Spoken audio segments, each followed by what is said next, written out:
Kalau bos nak beli satu BMW model E90, jangan beli dulu tengok ini video Ini yang paling murah, gila jatuh harga Ini hari baru nak jual 12.800, dapat ini 2.006. Ini ada BMW 320 E90 2.0 auto. Kereta owner sudah tukar muka ke new facelift. Okey, ini hari cuma nak jual harga termurah 12.800. Ini kereta jual murah, bukan ada masalah. Engine, gearbox, suspension tak ada masalah.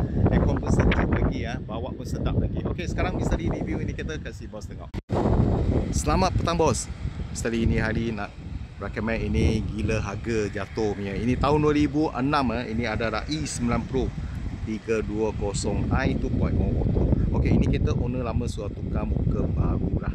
Jadi kan nampak lebih sporty dengan cantik Okey, cat masih okey nampak cat masih cantik, cuma calar sikit-sikit dekat bawah sini Okey, ini tahun 2006 engine, gearbox, suspension semua elok, aircon pun sejuk lagi dalam, interior pun boleh kata elok lah, bawa tengah sedap ini kereta. Okey, ini kereta ini hari cuma nak jual 12.800 saja, termurah dekat market Malaysia. Ni gila harga murah-murah Okey, lampu kiri kanan depan belakang boleh kata semua cantik-cantik lagi bos ambil balik, tak payah bikin apalah, cat cuma bumper depan aja calar sikit-sikit, lain semua elok atas bumbung, bonnet, badan, body semua cantik lagi, cuma cara bawa sikit saja, tak payah buat pun tak apa.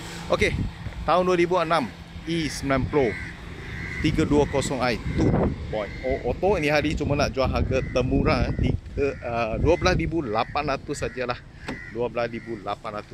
Bos nampak dalam interior pun okey lagi, power seat semua boleh berfungsi, tak ada masalah. Okey, dashboard pun semua cantik-cantik lah, boleh kata elok-elok lah.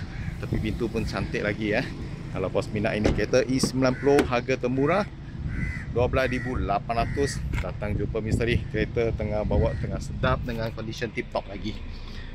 Kalau bos mau contact misteri, setiap hari misteri akan post 2 video. Tolong bos dapatkan kereta terpakai harga termurah dekat Malaysia. Sila follow misteri punya video, sekurang-kurang boleh dapat kereta yang murah sama dengan cantik. Kalau ada rasa video ni bantu bos, sila komen, share, like sama follow misteri punya video setiap hari. Thank you bos support.